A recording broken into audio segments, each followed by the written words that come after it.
ঢাকা বিশ্ববিদ্যালয়ের কেন্দ্রীয় ছাত্র সংসদ তথা ডাকসু নির্বাচনকে কেন্দ্র করে ছাত্র সংগঠনগুলোর প্যানেলের প্রতি সবারই বিশেষ নজর ছিল। এর মধ্যেই সোমবার মনোনয়নপত্র তোলার শেষ দিন নিজেদের প্যানেল ঘোষণা করে চমক দিয়েছে ছাত্র শিবির। ভিপি জিএস এজিএস পদে সংগঠনটিতে কারা দাঁড়াবেন তা অনেকটা আগেই অনুমেয় ছিল, তবে চমক এসেছে প্যানেলের অন্যান্য পদগুলোতে।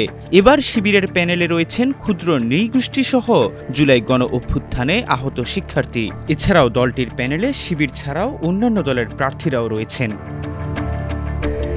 বিশ্ববিদ্যালয়ের নবাব আলী চৌধুরী সিনেট ভবনের তৃতীয় তলায় ডাকসুর প্রধান রিটার্নিং কর্মকর্তার কক্ষের সামনে সোমবার দুপুরে এক সংবাদ সম্মেলনে প্যানেল ঘোষণা করে ছাত্র শিবির। তাদের প্যানেলের নাম দেওয়া হয়েছে ঐক্যবদ্ধ শিক্ষার্থী জোট। এই জোটের সহসভাপতি তথা ভিপি পদে জুলাই গণ অভ্যুত্থানের অন্যতম সংগঠক আবু সাদিক কায়েমকে মনোনয়ন দেওয়া হয়েছে।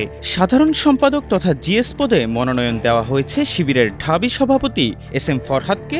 সহ সাধারণ সম্পাদক তথা এজিএস পদে মনোনয়ন দেওয়া হয়েছে শিবিরের ঢাবি সেক্রেটারি মহিউদ্দিন খানকে। এছাড়া বিজ্ঞান ও প্রযুক্তি সম্পাদক পদে মনোনয়ন পেয়েছেন ইকবাল হায়দার। আন্তর্জাতিক সম্পাদক পদে জুলাই গণ অভ্যুত্থানে চোখ হারানো যোদ্ধা খান জসিম। ছাত্র পরিবহন সম্পাদক পদে আসিফ আবদুল্লাহ। সমাজ সেবা সম্পাদক পদে শরীফুল ইসলাম মুয়াজ। ক্রীড়া সম্পাদক পদে আরমান হুসাইন।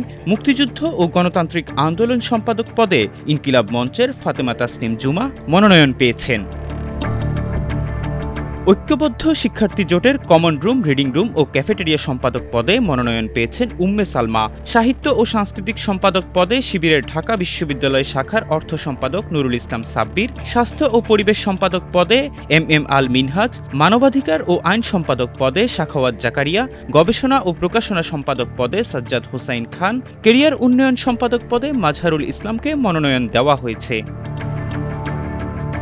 এই জোটের সদস্য পদে মনোনয়ন পেয়েছেন ক্ষুদ্র নৃগোষ্ঠীর সর্বমিত্র চাকমা। এছাড়াও সদস্য পদে আরও মনোনয়ন পেয়েছেন ইমরান হোসাইন, বেলাল হোসেন অপু, জয়নুদ্দিন সরকার তন্ময়, মিফতাহুল হোসাইন আল মারুফ, মাজহারুল ইসলাম মুজাহিদ, রাইসুল ইসলাম, সাবিকুন নাহার তামান্না, শাহিউর রহমান, আফসানা আক্তার, আবদুল্লাহ আল মাহমুদ, রায়হান উদ্দিন ও আনাস বিন মনির। এর মধ্যে ডাকসু এবং হল সংসদ নির্বাচনের চূড়ান্ত ভোটার তালিকা প্রকাশ করা হয়েছে।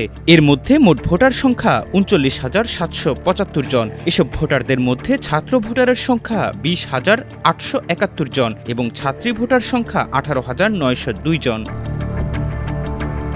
ইহসান আব্দুল্লাহ, আমার দেশ।